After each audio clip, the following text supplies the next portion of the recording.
Friends, कैसे हैं आप लोग। मेरी YouTube channel knowledge in Hindi में आपका स्वागत है। मैं आज आप लोग के लिए एक बहुत ही इंपॉर्टेंट वीडियो लेके आया हूँ। जी हाँ, बहुत ही इंपॉर्टेंट वीडियो है आप लोग के लिए। यदि आप लोग भी कर रहे हैं कंपटीशन की तैयारी, जी हाँ, यदि आप लोग भी कंपटीशन की तैयारी करते हैं, ये वीडियो आप लोग के लिए बहुत ही इंपॉर्टेंट रहने वाला है। जी हाँ, जैसा कि आप सभी लोग सुन रहे होंगे आजकल सीईटी एनआरए, ये क्या है, सीईटी क्या है, एनआरए न्यूज़पेपर में, टेलीविजन में, या फिर आप लोगों ने यूट्यूब चैनल्स पे सुना होगा। सीईटी और एनआरए के बारे में क्या है और क्या इफेक्ट इसका पड़ेगा। हम एग्जाम की तैयारी कर रहे हैं, क्या हमें भी इससे गुजरना पड़ेगा, हमें इससे बेनिफिट मिलेगा, नहीं मिलेगा, पूरी जानकारी आज मैं आप लोग को अपने इस वीडियो में देने वाला हूं। सीईटी के बारे में, सीईटी का मतलब है यहाँ पे कॉमन एफिशिएंसी टेस्ट। जी हाँ, कॉमन एफिशिएंसी टेस्ट। और एनआरए का मतलब है नेशनल रिक्रूटमेंट एजेंसी। तो क्या है ये, चलिए पूरी जानकारी मैं आप लोग को देता हूँ। वीडियो लास्ट तक देखिएगा ताकि पूरी जानकारी आप लोग को लग सके और बिल्कुल कंफर्म जानकारी, किसी भी प्रकार से आप लोग जो है भ्रमित ना रहें। क्या है ये सीईटी और क्या है ये एनआरए। तो सीईटी के बारे में मैं आप लोग को बताता हूं। सीईटी का मतलब है कॉमन एफिशिएंसी टेस्ट। जी हाँ, कॉमन एफिशिएंसी टेस्ट। और एनआरए का मतलब है नेशनल रिक्रूटमेंट एजेंसी, जो कि आप लोग की रिक्रूटमेंट लेने वाली है। तो यदि आप लोग भी तैयारी कर रहे हैं बैंक की, रेलवे की या फिर एसएससी की, जी हाँ, आप लोग भी तैयारी करते हैं एसएससी, बैंक और रेलवे की, तो ये न्यूज आप लोग के लिए बहुत ही इंपॉर्टेंट है। अब आप लोग के जो प्री एग्जाम होंगे वो आप लोग के एनआरए कंडक्ट कराएगी। जी हाँ, नेशनल रिक्रूटमेंट एजेंसी, जो कि गवर्नमेंट ने एक एजेंसी बना दी है आप लोगों के लिए, जो कि आप लोग के बैंक, रेलवे और एसएससी के जो प्री एग्जाम होते हैं इसको कंडक्ट कराएगी। जी हाँ, नेशनल रिक्रूटमेंट एजेंसी ही आप लोग के इन एग्जाम्स के प्री एग्जाम लेने वाली है। जी हाँ, जिसका कि आप लोग का नाम है कॉमन एफिशिएंसी टेस्ट। चाहे वो आप लोग बैंक के एग्जाम अभी तक देते आए हो, बैंक क्लर्क के हो, या फिर आप लोग के बैंक पीओ के एग्जाम हो, या फिर आप लोग के रेलवे के एग्जाम हो, या फिर आप लोग के एसएससी जीडी के एग्जाम हो, एसएससी सीएचएसएल के एग्जाम हो, एसएससी के कोई भी एग्जाम हो। जी हाँ, ये जो एग्जाम है आप लोग के ग्रुप सी और ग्रुप डी, ग्रुप सी और ग्रुप डी के जो आप लोग की वैकेंसियां होती है उन्हीं के ऊपर ये लागू होती है, ग्रुप ए के ऊपर नहीं। और इसके अलावा जो आप लोग की ग्रुप डी की वैकेंसी है, इसके अलावा जो टेक्निकल वैकेंसियां हैं, जी हाँ, इंजीनियरिंग की जो वैकेंसी होती है, डिप्लोमा लेवल की, जेई लेवल की जो वैकेंसी निकलती है, इनमें जो है आप लोग को इसका कोई इफेक्ट नहीं पड़ेगा। इनका एग्जाम जैसे लिया जाता है वैसे ही लिया जाएगा, चाहे एसएससी लेती हो, रेलवे लेती हो, ठीक है। जेई के एग्जाम उसी तरीके से होंगे, ग्रुप डी के एग्जाम भी वही लेंगी, उसी तरीके से ग्रुप ए के एग्जाम भी वही लेंगी। लेकिन ग्रुप सी और ग्रुप डी की जितनी भी वैकेंसी है एसएससी के अंदर, रेलवे के अंदर, बैंक की पूरी वैकेंसियां, इनके जो प्री एग्जाम होते हैं ये आप लोग का अब कंडक्ट कराएगी नेशनल रिक्रूटमेंट एजेंसी, जिसका की नाम है कॉमन एफिशिएंसी टेस्ट। तो अब आप लोगों को रेलवे के एग्जाम नहीं देने हैं, बैंक के एग्जाम नहीं देने हैं, एसएससी के एग्जाम नहीं देने हैं। जी हाँ, अब आप लोगों को वेट नहीं करना है कि मुझे एसएससी की डेट आ रही है तो मुझे एसएससी के एग्जाम देने जाने हैं, मुझे बैंक के एग्जाम देने जाने हैं, अब मुझे रेलवे के एग्जाम देने वाले हैं। अब गवर्नमेंट ने आप लोग के लिए एक एजेंसी बना दी है, रिक्रूटमेंट एजेंसी, जिसका नाम है नेशनल रिक्रूटमेंट एजेंसी, जो कि साल में 2 बार आप लोग के जो है पेपर लेगी। जी हाँ, साल में 2 बार आप लोग के पेपर लेगी।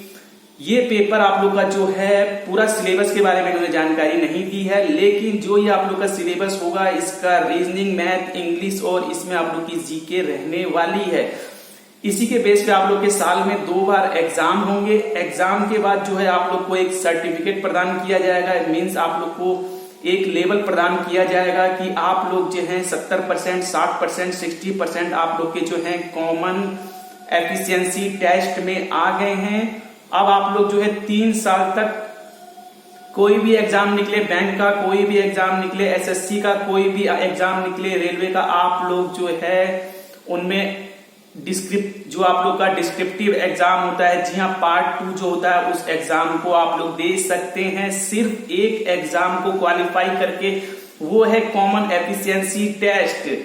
कॉमन एफिशिएंसी टेस्ट के अंतर्गत जो है आप लोग को परसेंटेज मिलेगी। जी हाँ, 60%, 70%, 80% जितने भी आप लोग मार्क्स ला सकते हैं, उसी एक एग्जाम के बेस पे आप लोग तीनों ही एग्जाम के पेपर दे सकते हैं। सेकंड पेपर, जी हाँ, अब ये डिपेंड करता है, रेलवे ने कोई एग्जाम निकाला तो रेलवे जो है सेकंड पेपर के लिए कितने परसेंट मांगती है। यदि वो 70% मांगती है तो आप लोग के सीईटी में यदि 70% है तो आप लोग अप्लाई कर पाएंगे। यदि वो 60% मांगती है तो आप लोग के 60% है सीईटी में तो आप लोग अप्लाई कर सकते हैं। इसी प्रकार से बैंक यदि 80% मांगती है, आप लोगों ने सीईटी का एग्जाम दिया है, 80% है तो आप लोग अप्लाई कर सकते हैं। इसी प्रकार से एसएससी अगर 60% मांगती है सेकंड पेपर के लिए तो आप लोगों ने यदि सीईटी में 60% प्राप्त किए हैं तो आप लोग अप्लाई कर सकते हैं। यानी कि अब आप लोग को बार बार जो है एग्जाम के फॉर्म भरने की जरूरत नहीं है। जी हाँ, अब आप लोग को पैसे खर्च करने की जरूरत नहीं है, मेंटली आप लोग को परेशान होने की कोई जरूरत नहीं है, अलग अलग चीजों की अलग अलग तैयारी करने की कोई जरूरत नहीं है। एसएससी की तैयारी कर रहे हैं, एसएससी में लगे पड़े हैं, रेलवे की तैयारी अलग से रेलवे की तैयारी कर रहे हो, बैंक की तैयारी करो, अलग अलग आप लोग को कुछ नहीं करना है। जी हाँ, अब आप लोग को सिर्फ एक एग्जाम क्वालिफाई करना है, वो है सीईटी कॉमन एफिशिएंसी टेस्ट। इसमें जो आप लोग के नंबर मिलेंगे, उस नंबर के बेस पे आप लोग बैंक, रेलवे और एसएससी में अप्लाई कर सकते हैं।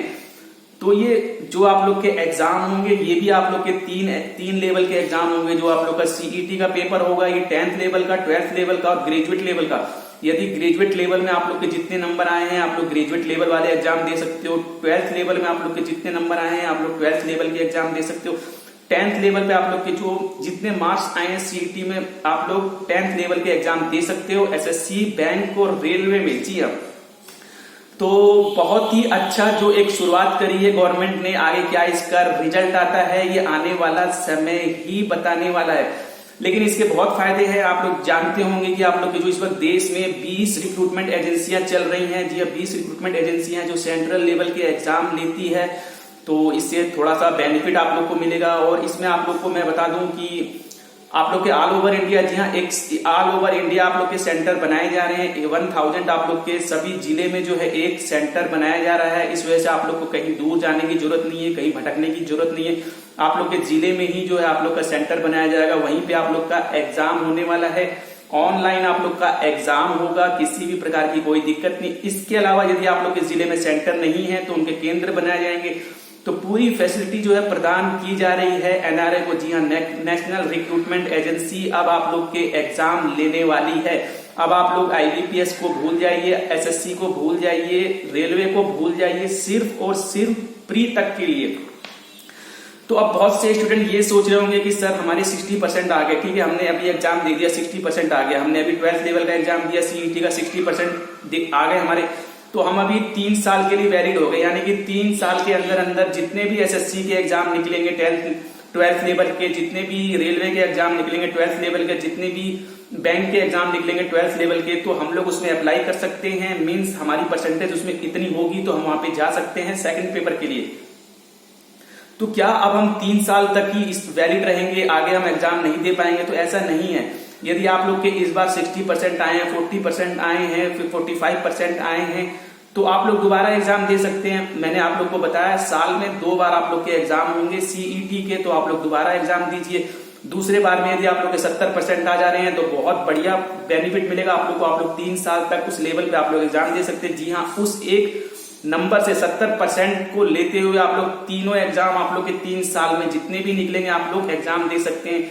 यदि फिर भी आप लोग के कम परसेंटेज रहते हैं, आप लोग नेक्स्ट ईयर एग्जाम दीजिए, ठीक है। 80% आ जाते हैं तो आप लोग मान के चलिए यदि इस बार आप लोग के सीईटी में 80% आ गए, आप लोग 3 साल तक एसएससी, रेलवे और बैंक के एग्जाम दे सकते हैं। 80% को लेते हुए आप लोग को कोई और एग्जाम देने की जरूरत ही नहीं पड़ेगी। यानी कि आप लोग एक बार हाईएस्ट मार्क्स ले आइए, 80, 85, 90%, और 3 साल तक आप लोग जो है प्री एग्जाम देने की जरूरत नहीं। वैकेंसियां निकलती रहेंगी, अप्लाई करते रहिए। यदि आप लोग के फर्स्ट टाइम में 45-60% आ रहे हैं, 55% आ रहे हैं, कोई बात नहीं, आप लोग नेक्स्ट टाइम ट्राई कीजिए 6 मंथ के बाद, फिर ट्राई कीजिए 6 मंथ के बाद। जब भी आप लोग के परसेंटेज अच्छे आ जाए उसे आप लोग संभाल के रख लीजिए। 3 साल तक आप लोग जो है अप्लाई करते रहिए, कोई दिक्कत आप लोग को होने वाली नहीं है। जी हाँ, अब आप लोग को नहीं भटकना कि बैंक का एग्जाम आने वाला है, रेलवे का ये एग्जाम आएगा, एसएससी का ये एमटीएस का एग्जाम आ रहा है, एसएससी का जीडी का एग्जाम आ रहा है, इसका प्री देना है हमें, उसका प्री देना है। अब कुछ प्री देने की जरूरत नहीं है। आप एक एग्जाम दीजिए सीईटी का, नंबर पाइए, और इनके मेंस के एग्जाम दिया। मेंस में आप लोग को बता दूं, प्री जो है सिर्फ एनआरए कंडक्ट कराएगी, लेकिन जो मेंस होते हैं यानी कि बैंक पीओ के मेंस हो गए या फिर कोई भी एग्जाम है आप लोग का, ग्रुप सी और ग्रुप डी लेवल का, एसएससी का कोई भी एग्जाम है, रेलवे का कोई भी एग्जाम है, इनका जो सेकंड पार्ट होता है यानी कि पार्ट 2 डिस्क्रिप्टिव टाइप होता है या फिर किसी भी प्रकार का ये एग्जाम लेते हैं, ये एजेंसियां ही लेंगी। मींस बैंक वाले अपने पार्ट 2 का एग्जाम लेंगे, रेलवे वाले पार्ट 2 का एग्जाम लेंगे, एसएससी वाले भी पार्ट 2 का एग्जाम लेंगे। अब वो पार्ट 2 चाहे फिजिकल हो या फिर रिटर्न में हो, जैसा भी हो, ठीक है। तो ये एजेंसियां आप लोग की पार्ट 2 का एग्जाम लेंगी। लेकिन अब आप लोग को प्री एग्जाम देने की टेंशन नहीं, इससे आप लोग को बहुत बेनिफिट मिलने वाला है। जी हाँ, आप लोग अलग अलग अप्लाई करते हैं, अलग अलग चीजों की तैयारियां करते हैं। अभी हमारा बैंक का एग्जाम आ गया, एसएससी का एग्जाम हो गया, लाखों लोग बच्चे फॉर्म में अप्लाई करते हैं, लाखों रुपए बर्बाद होते हैं, मेहनत बर्बाद होती है, फिर इसमें टाइम कितना लगता है, रिक्रूटमेंट आती है, आप लोग प्री एग्जाम 3-3 महीने 6-6 महीने लग जाते हैं, उसके बाद आप लोग का सेकंड पेपर होता है नेक्स्ट ईयर, बहुत ज्यादा टाइम लगता है। लेकिन अब इसमें आप लोग को ऐसा करने की जरूरत नहीं है। आप लोग के अगर नंबर ठीक ठाक है, सीईटी में कोई भी एग्जाम निकलेगा, आप लोग जो है सेकंड उसका मेंस आप लोग दे सकते हैं, यानी कि उसका डिस्क्रिप्टिव यानी कि सेकंड लेवल का एग्जाम आप लोग डायरेक्ट दे सकते हैं, और डायरेक्ट आप लोग की रिक्रूटमेंट होगी विद इन, मुझे लगता है कि विद इन 1 ईयर आप लोग का सिलेक्शन ज्वाइनिंग भी हो जाएगी, यदि आप लोग के मार्क्स बहुत अच्छे हैं। तो आने वाला समय मुझे लगता है बहुत ही अच्छा होने वाला है। गवर्नमेंट ने जो ये रूल्स निकाला है बहुत ही अच्छा निकाला है। इसके अंतर्गत अभी आप लोग के एसएससी, बैंक और रेलवे ही है, आने वाले समय में इसमें और भी एडजस्टमेंट की जाएगी। इसके अलावा जो आप लोग के राज्य सरकार है उनके जो एग्जामिनेशन होते हैं, तो वो भी जो है यहाँ पे छूट दी गई है। वो भी चाहते हैं यदि कि सीईटी के बेस पे जो है अपने बच्चों को सिलेक्शन किया जाए, तो सीईटी के मार्क्स के बेस पे वो अपने राज्य में भी सिलेक्शन कर सकते हैं, यदि वो चाहते हैं हमारे राज्य में जल्द से जल्द काम हो, ठीक है, हमें प्री लेने की जरूरत ना पड़े। तो जो सीईटी के जो बच्चे हैं उनके बेस पे वो अपने मेंस दिलवा सकते हैं, ठीक है। तो उन्हें भी खुला आमंत्रण है, किसी भी प्रकार की कोई दिक्कत नहीं है, वो भी सीईटी के बेस में यहाँ पे अपने बच्चों को एडमिशन दे सकते हैं मीन्स सेकंड लेवल पे, और उसके बाद उनकी ज्वाइनिंग ले सकते हैं। तो ये है आप लोग का सीईटी, जी हाँ, कॉमन एफिशिएंसी टेस्ट, और जो इस टेस्ट को लेगी उसका नाम है नेशनल रिक्रूटमेंट एजेंसी। तो अब आप लोग को अलग अलग किताबें पढ़ने की जरूरत नहीं है, बैंक की, रेलवे की, एसएससी की, जीडी की, एमटीएस की, कुछ नहीं। आप लोग को एक बुक आएगी, जी हाँ, आप लोग एमटीएस की बिल्कुल आप लोग पूरी स्टार्टिंग से हाई लेवल तक तैयारी कीजिए, तीनों लेवल के आप लोग एग्जाम दीजिए। यदि एग्जाम में अच्छे नंबर हैं तो फिर आप लोग की वैकेंसियां निकलती हैं, उसमें आप लोग अप्लाई कीजिए। अब आप लोग को अलग अलग प्रिपरेशन की जरूरत नहीं है कि मैं रेलवे की प्रिपरेशन कर रहा हूं, मैं एसएससी की प्रिपरेशन कर रहा हूं, मैं बैंक की प्रिपरेशन कर रहा हूं। एक साथ आप लोग पूरी प्रिपरेशन कीजिए, पूरी बुक पढ़िए, अच्छी तरीके से पढ़िए और तीनों एग्जाम आप लोग दीजिए अलग अलग, कोई दिक्कत आप लोग को लेने की जरूरत नहीं है। तो फ्रेंड्स, ये था वीडियो आप लोग का सीईटी और एनआरए के बारे में। यदि आप लोग को फिर भी कुछ प्रॉब्लम हो रही है, लेकिन मैं आप लोग को बता दूं, ये जो आप लोग का रूल्स है ये आप लोग का 2021 से लागू होगा। जी हाँ, 2020 के अंतर्गत कोई भी आप लोग का बैंक का, रेल का, एसएससी का, जी एसएससी जीडी का एग्जाम जो आप लोग का 2020 तक आने वाला है, इसमें आप लोग का रूल्स ये लागू नहीं होगा। 2021 से ही जो है ये आप लोग के रूल्स लागू होंगे। 2020 में अभी आप लोग को कोई प्रॉब्लम नहीं है। 2021 से आप लोग सीईटी की तैयारी शुरू कर दीजिएगा। सिलेबस जैसे ही इसका आता है मैं आप लोग को वीडियो बना के दूंगा। अभी भी कुछ प्रॉब्लम आ रही है तो वीडियो कमेंट बॉक्स में कमेंट कीजिए, मैं आप लोग को पूरी जानकारी दूंगा। बट अभी मैं आप लोगों से विदा लेना चाहूंगा और जाने से पहले ये कहूंगा, यदि चैनल को सब्सक्राइब कीजिए, वीडियो को लाइक कीजिए और बेल आइकन वाले बटन को जरूर दबाइए, ताकि इसी प्रकार के इंपॉर्टेंट और इन्फॉर्मेटिव वीडियोज में आप लोग को प्रोवाइड कराता रहूं। Okay friend, bye, thank you, see you next time.